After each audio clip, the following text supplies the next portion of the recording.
Doctor Mohammad Yunus কি পারবেন বাংলাদেশকে বদলাতে, নাকি বাংলাদেশ আরেকটা হতাশার দশকে ডুববে, নাকি ডক্টর মোহাম্মদ ইউনূসের সংস্কারে বাংলাদেশের নতুন আলো দেখবে, নাকি এটা শুধুই একটা মিথ্যা প্রতিশ্রুতি? বর্তমান বাংলাদেশের দুর্দশা চিত্র এতটাই ভয়ঙ্কর দুঃস্বপ্নের মতো।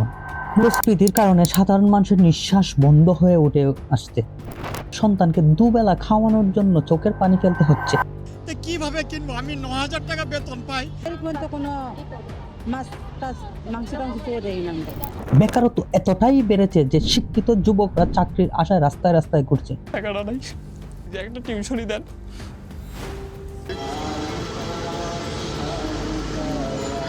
বেঁচে থেকে আর কি লাভ? নিয়ন্ত্রণ হারিয়েছে। জাতিসংঘের রিপোর্ট বলতেছে ৭৪% মানুষ তাদের দুর্নীতির শিকার। রাজনৈতিক দলগুলা লুটপাট আর চাঁদাবাজিতে মেতে উঠেছে। জনগণের কথা খেয়ে পাবে।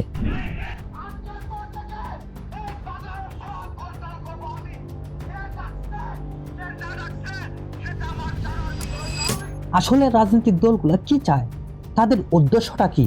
আর দর্শনের মতো জঘন্য কাজ থেকে শিশুরাও বাঁচতে পারতেছে না। এত এত অপরাধ যেন লাগাম টানা যাচ্ছে না কোনো মতেই। এর পেছনে কি বর্তমান সরকারের হাত রয়েছে, নাকি অন্য কোনো ভয়ঙ্কর শক্তি কাজ করতেছে? এসব বিষয় নিয়ে আজ আমরা গভীর আলোচনা করব। বর্তমান বাংলাদেশের মানুষের এই দুর্দশার পেছনে রয়েছে বছরের পর বছর ধরে চলা রাজনৈতিক কেলেঙ্কারি আর জনগণের স্বপ্নের সাথে প্রতারণা। রাজনৈতিক দলগুলা সংস্কারের নামে জনগণকে স্বপ্ন দেখিয়েছে। তারা নিজেদের ক্ষমতা লড়াই নিয়ে ব্যস্ত, জনগণের চাওয়া উপেক্ষা করে। কিভাবে নিজেকে ক্ষমতা টিকিয়ে রাখা যায়, কিভাবে জনগণের ট্যাক্সের টাকা লুট করে খাওয়া যায়, কোন হত্যা মামলা দিয়ে হয়রানি, আরো অনেক অপকর্ম তো আছে। এটির বাস্তব উদাহরণ দেখতে চাইলে গত 15 বছরে আওয়ামী লীগ সরকারে কি না করেছে। শ্বেতপত্র রিপোর্ট অনুযায়ী ব্যাংকিং অর্থনৈতিক খাত তো একদম শেষই পর্যায়ে। ব্যাংক খাত এখন লুটেদের কন্ট্রোলে। বেসিক ব্যাংক থেকে শুরু করে সোনালী ব্যাংকের মতন প্রতিষ্ঠানে হাজার হাজার কোটি টাকা জনগণের লুট হয়েছে। এই টাকা দিয়ে কতটা পরিবারের ভবিষ্যৎ গড়া যেত, কিন্তু হয়নি। সরকারি সংস্থার সহযোগিতায় জোর করে ব্যাংকের মালিকানা দখল করা হয়েছে। অর্থ পাচারের ভয়াবহতার কথা বলতে গিয়ে আমরা কি অবকাঠামো বিভাগের দিকে নজর দেয়নি? আসুন এক মেগা প্রকল্পর ব্যয় বৃদ্ধির পেছনের সত্যটা খুঁজে বের করি। মেগা প্রকল্পগুলোতে ব্যয় বাড়ানো ছিল যেন একটি খেলার মাঠ। পদ্মা সেতুর ব্যয় শুরুতে 10,000 কোটি টাকা ধরা হলেও শেষে তা 30,000 কোটি টাকা ছাড়িয়েছে। এছাড়া রংপুর পারমাণবিক বিদ্যুৎ কেন্দ্র, মাতারবাড়ি বিদ্যুৎ কেন্দ্র ও কর্ণফুলী টানেলের মতো বড় বড় প্রকল্পের ব্যয় অনুমানের পরে কৃত্রিমভাবে বাড়ানো হয়েছে, যার উদ্দেশ্য ছিল তহবিলের অর্থ আত্মসাৎ, জনগণের চোখে ধুলো দিয়ে লুটপাট করে খাওয়া। সেতুপত্রে আরও এটি উঠে এসেছে। গত দশকে সড়ক ও জনপদে 90% কাজ মাত্র 10টি ঠিকাদার প্রতিষ্ঠান পেয়েছে। এর পেছনে ছিল রাজনৈতিক প্রভাব স্পষ্ট। জনগণের টাকায় গড়া রাস্তা দিয়ে চলতে গিয়ে প্রতিদিন দুর্ভোগ পোহাতে হচ্ছে, অথচ কিছু মানুষের পেট পকেট করছে। আর আইন শৃঙ্খলা বাহিনীর কথা কি বলবো? আইন শৃঙ্খলা বাহিনীতে দুর্নীতি এতটাই ছড়িয়েছে যে জনগণ তাদেরকে দেখে ভয় পায়। জাতিসংঘের রিপোর্ট বলছে 74% বাংলাদেশি আইন প্রয়োগ বাহিনীর দ্বারা দুর্নীতির শিকার হয়েছে। চাঁদাবাজি আর ক্ষমতার অপব্যবহারে সাধারণ মানুষ এখন অসহায়। শ্বেতপত্র কমিটির প্রতিবেদনে উল্লেখ করা হয়েছে, আওয়ামী লীগ সরকার গত 15 বছরে $274 বিলিয়ন পাচার করেছে। এই টাকা দিয়ে বাংলাদেশের প্রতিটি গ্রামে গ্রামে উন্নয়নের জোয়ার আসতে পারত, কিন্তু তা হয়নি। জনগণ গরিব থেকে গরিব হচ্ছে, আর কিছু মানুষ সম্পদের পাহাড় গড়ছে। আর এসব নিয়ে কেউ কথা বললেই গুম বা মিথ্যা মামলা শিকার হতে হয়। ফটোগ্রাফার শহীদুল আলমের মতো সাহসী মানুষও এর শিকার হয়েছে। ভোটাধিকার তো দূরের কথা, গত 15 বছরে সাধারণ মানুষ ভোট দিতেই পারেনি, তাদের কণ্ঠস্বর রোধ করা হয়েছে। অন্যদিকে যেটির মাধ্যমে আমরা দেশের নিয়ন্ত্রণ পরিস্থিতির অবস্থার কথা জানতে পেতাম, সেই টিভি চ্যানেলগুলো সরকারের দালালি করতে শুরু করলো। কি পরিমাণে তেলবাজি করেছে সেটা তো সবারই জানা। ভারতকে বাংলাদেশ বিক্রি করার একটি ষড়যন্ত্র চালে এই দেশের মানুষের যারা সব সময় অপপ্রচার চালায় তাদের একটি মুখরোচক গল্প। সব আছে, দাম কেন, এই কেন, সেই কেন, এগুলি দুষ্টু প্রশ্ন। প্রাণে বেঁচে আসা অনেক দল আছে, কিন্তু আপনার দলটি জীবিত দল। অর্থ পাচার নিয়ে আপনার কাছে জানতে চাই। অর্থ পাচারের সবচেয়ে বড় মহোৎসব আমরা দেখেছি হাওয়া ভবনের মাধ্যমে, যদিও তারা এখন অর্থ পাচার নিয়েই কথা বলে।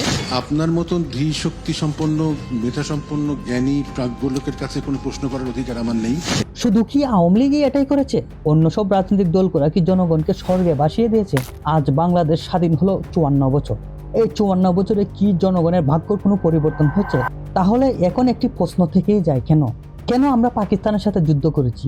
30 লক্ষ প্রাণের বিনিময়ে স্বাধীন হয়েছে এই মাটি, কিন্তু আজ স্বাধীনতার 54 বছর পরে এক যুবকের ডায়েরির পাতায় উল্টে পাওয়া যায় কি স্বাধীনতা মানে শুধু পতাকা উড়ানো, নাকি আমার বাবার মতো কৃষকরা খেতে পারবে কিছু খাবার? ডক্টর মোহাম্মদ ইউনূস কি পারবেন এই ডায়েরির শেষ পাতাটা লাল না কালো করতে? নাকি বাংলাদেশের ইতিহাস আবারও লেখা হবে জনগণের রক্ত দিয়ে? শুধু কি রাজনৈতিক দলগুলা লুটেপাটে খাওয়ানোর জন্য, নাকি বৈষম্যহীন বাংলাদেশের জন্য যেখানে আমরা সমান অধিকার থাকবে, দেশের প্রতিটি মানুষ অর্থনৈতিকভাবে স্বাবলম্বী থাকবে, প্রতিটি নাগরিকের বেসিক অধিকার প্রাপ্ত জনগণকে বুঝিয়ে দেওয়া হবে?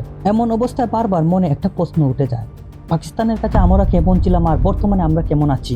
পাকিস্তানের কাছে আমরা অর্থনৈতিকভাবে বৈষম্য, জনগণের ট্যাক্সের টাকা লুট, চাকরির ক্ষেত্রে বৈষম্য, সামরিক বাহিনী দ্বারা দমন পীড়ন, ভাষা সংস্কৃতি বৈষম্য, গণতান্ত্রিক অধিকার সহ আরো অন্যান্য কারণে বৈষম্য শিকার হয়েছি।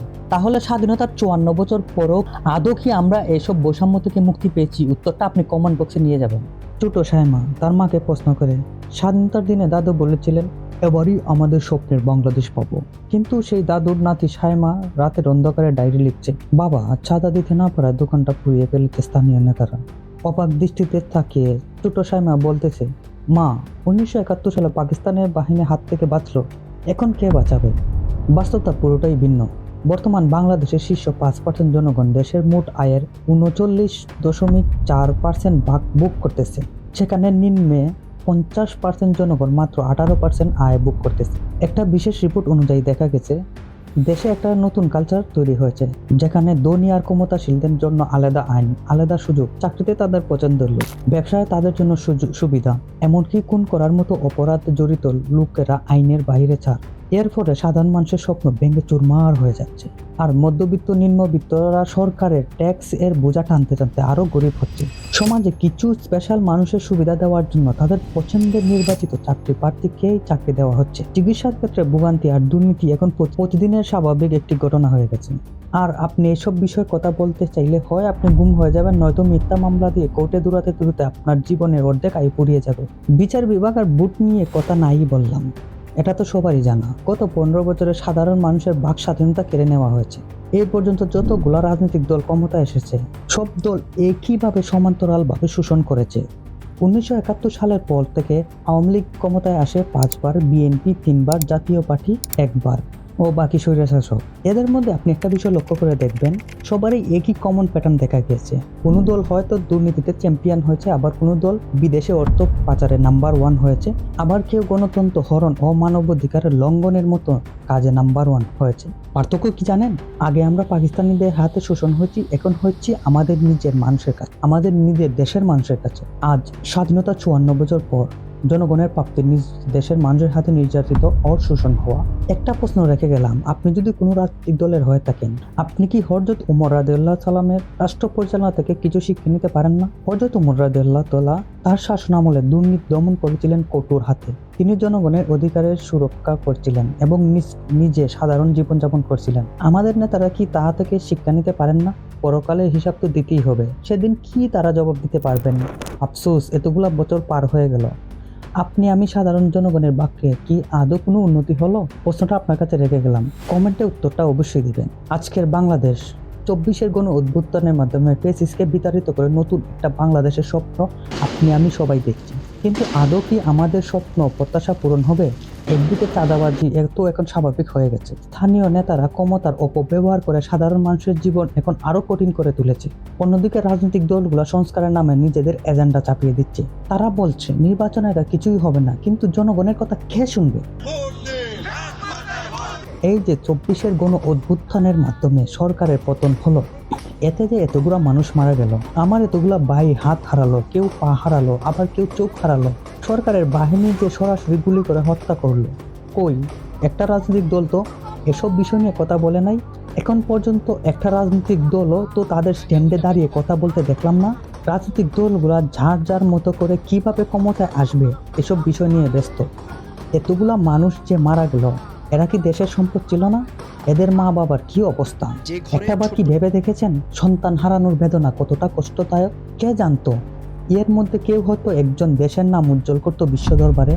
এত সব প্রতারণার পরেও কি আমরা কোনো রাজনৈতিক দলের উপর ভরসা করতে পারি? নাকি আমাদের নতুন কিছু দরকার? এই অন্ধকারের মধ্যে একটা আলোর আভাস এসেছে। ডক্টর মোহাম্মদ ইউনূস নোবেল বিজয়ী গ্রামীণ ব্যাংকের প্রতিষ্ঠাতা, তিনি লাখো মানুষের জীবন বদলে দিয়েছেন। তিনি এখন বাংলাদেশের অভ্যন্তরীণ সরকারের প্রধান। মোহাম্মদ ইউনূস ইতিমধ্যে 6টি সংস্কার কমিটি গঠন করেছেন। তাদের লক্ষ্য স্বচ্ছ নির্বাচন, নিরপেক্ষ বিচার বিভাগ, মূল্য বৃদ্ধি নিয়ন্ত্রণ ও আইনশৃঙ্খলা বাহিনী ফিরিয়ে আনা। কিন্তু চ্যালেঞ্জও আছে, পার্লামেন্ট নেই, তাই অর্ডিন্যান্সের ক্ষমতা সীমাবদ্ধ রয়েছে। মোহাম্মদ ইউনূসের অর্থনৈতিক অভিজ্ঞতা বেশি, রাজনীতিতে নয়। এত সব জটিলতার পরেও ইউনূস সরকারের সংস্কারে বাধা দিচ্ছে ক্ষমতাধর গোষ্ঠী। গোপনে মিটিং পরিকল্পনা, তাদেরকে থামাও। কি মনে হয়, নোবেল বিজয়ী ডক্টর মোহাম্মদ ইউনূস কি পারবেন এই ক্ষমতাধর গ্যাংকে থামাতে, নাকি তিনিও হার মানবেন? এছাড়া তিনি ঋণ কেলেঙ্কারি, অর্থ পাচারের মতো সমস্যা সমাধানের জন্য কঠোর পদক্ষেপ নিয়েছেন। সরকারের মেগা প্রকল্পগুলোতে ব্যয় নিয়ন্ত্রণে এবং স্বচ্ছতা আনার জন্য প্রতিযোগিতামূলক দরপত্র প্রক্রিয়া চালু করেছেন। আইনশৃঙ্খলা বাহিনী দুর্নীতি দমন কমাতে সরকারের পুনর্গঠনের উদ্যোগ নিয়েছে, জবাবদিহিতা নিশ্চিত করার চেষ্টা করতেছে। শ্বেতপত্র তথ্য অনুযায়ী আগের সরকারের সময় $234 বিলিয়ন সমপরিমাণ অর্থ বিদেশে পাচার হয়েছে, যা ডক্টর মোহাম্মদ ইউনূস এর কঠোর নজরদারিতে এবং পুনরুদ্ধারের চেষ্টা চলছে। রাজনৈতিক দলগুলোর সংস্কারে নির্বাচন কমিটি ও অন্যান্য প্রতিষ্ঠান পুনর্গঠন করছেন।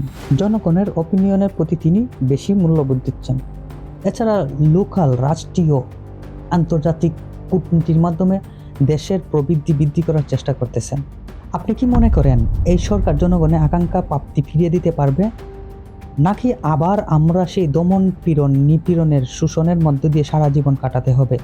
নিচে অবশ্যই কমেন্টে লিখে যাবেন এবং ভিডিওটা শেয়ার করে জনগণের ভয়েসকে উঁচুতে নিয়ে যাওয়ার জন্য আমাকে হেল্প করুন।